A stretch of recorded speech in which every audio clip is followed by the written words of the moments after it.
જ્યારે પણ વજન ઘટાડવાની વાત આવે છે ત્યારે સૌથી પહેલો પ્રશ્ન એ થાય છે કે આપણે જમવું શું. તો સૌથી પહેલાં જ્યારે પણ તમારે વેઇટ લોસ હોય ત્યારે તમારે વેઇટ લોસ કરવું છે, વજન ખરેખર ઘટાડવું જ છે, તમે નક્કી કર્યું છે તો તમારા ડાયટની અંદર, તમારા ભોજનની અંદર થોડા ફેરફાર કરો. તમારા ભોજનમાં સામેલ કરો દૂધી. દૂધીની અંદર જે પોષક તત્વ છે એ તમારા ખરેખર વેઇટ લોસ માટે બેસ્ટ છે. અહીંયા આપણે 250 ગ્રામ દૂધી, 1 ચમચી આદુ મરચાં લસણની પેસ્ટ, સાથે સાથે અડધી વાટકી મગફળીના ખાંડેલા શિંગદાણાનો ભૂકો, સાથે સાથે હવે અહીંયા આપણે 1 ચમચી તેલની અંદર આપણે આ દૂધીની રેસીપી બનાવવાના છે. સૌથી પહેલાં તેલ ગરમ થાય એટલે 1 ચમચી જીરું ઉમેરી દેવાનું છે. જીરું આપણા હેલ્થ માટે ખૂબ જ ઉપયોગી છે. હવે અહીંયા દૂધીની વાત કરીએ તો દૂધીની અંદર જે પોષક તત્વ છે એ આપણી હેલ્થ માટે ખૂબ જ ઉપયોગી છે. કેલરી શૂન્ય છે, સાથે પોષક તત્વોનો ખજાનો છે. તેલ ગરમ થાય એટલે આદુ લસણ મરચાંની પેસ્ટ ઉમેરી દેવાની છે. પેસ્ટ ઉમેરી થોડું હળદર ઉમેરી દેવાની. જેટલા પણ પ્રમાણમાં તમે દૂધી લીધી હોય એ પ્રમાણમાં તમારે ટેસ્ટ અકોર્ડિંગ હળદર ઉમેરવાની છે. અને પછી દૂધીને ચાખીને ધોઈને છીણી લેવાની. છીણીને પછી આપણે આ રેસીપીમાં ઉમેરી દેવાની છે. હવે અહીંયા આ જે રેસીપીની આપણે વાત કરીએ તો અહીંયા દૂધી ખાઈને તમે આરામથી વજન ઘટાડી શકો છો. અહીંયા તમારે દાળ ભાત શાક રોટલી કશું જ નહીં. તમારે જ્યારે ભૂખ લાગે છે ત્યારે એકદમ ઓછા તેલમાં બનાવેલી આ દૂધીની રેસીપી ખાઈ લો. ખરેખર તમારું વજન તો ઘટે છે, સાથે ઘણા બધા ફાયદાઓ થાય છે. વિટામિન્સની કોઈ ઉણપ નહીં આવે, તમને થાક નહીં લાગે, તમારા હાડકામાં નબળાઈ નહીં પડે. સાથે સાથે દૂધી તમારા શરીરની ચરબીને બાળવાનું કામ કરે છે. દૂધીને હળદરમાં સાંતળો ત્યારે તમારે મગફળીના દાણા હોય અધકચરા ખાંડેલા એને પણ તમારે ઉમેરી દેવાના છે. હવે protein, dietary fibre, cellulose fibre, calcium, magnesium, potassium જેવા તત્વો દૂધીમાં છે. કેલેરી શૂન્ય છે. નમક ઉમેરી દેવાનું અને હલાવવાનું. દૂધીની ખાસિયત એ છે કે તમારા શરીરની અંદર રહેલી ચરબીને બાળે છે, તમારા શરીરનું ડિટોક્સિકરણ કરે છે, તમારા શરીરને ઠંડક આપે છે.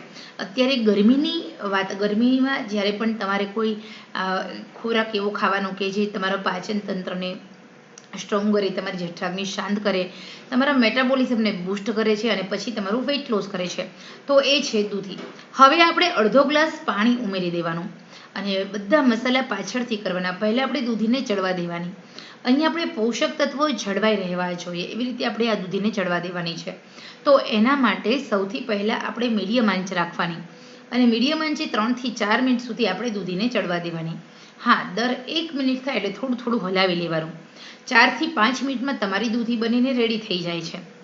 અહીંયા આપણી આ દૂધીની અને શિંગદાણાની ખીચડી બનીને રેડી છે.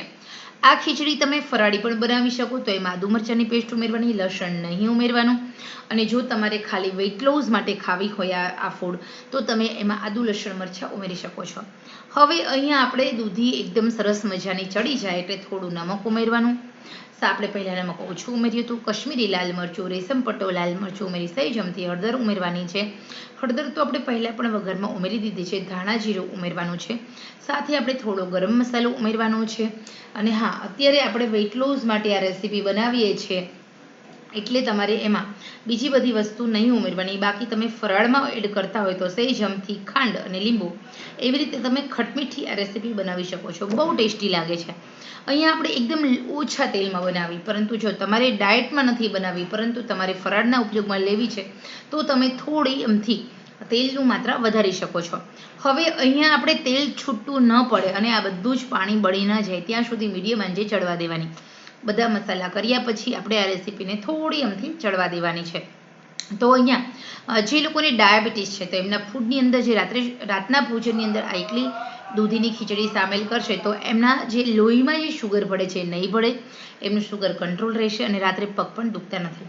તો આ રેસીપી જે લોકોની બ્લોક નસો છે, હાર્ટ બ્લોકેજ છે, જે લોકોને હૃદયરોગનો પ્રોબ્લેમ છે, જે લોકોને હાર્ટ એટેક આવી ગયેલ છે, જે લોકોને ડાયાબિટીસ છે, જે લોકોનું પાચન તંત્ર નબળું છે, જે લોકોને વજન ઘટાડવું છે, એ બધા જ લોકો જો આ રેસીપી ખાશે તો એમની હેલ્થમાં ઘણા બધા ફેર પડે છે. ખરતા વાળના પ્રશ્ન, આંખોની રોશનીના પ્રશ્ન, આ બધા જ પ્રશ્નને કહી શકો છો ટાટા બાય બાય.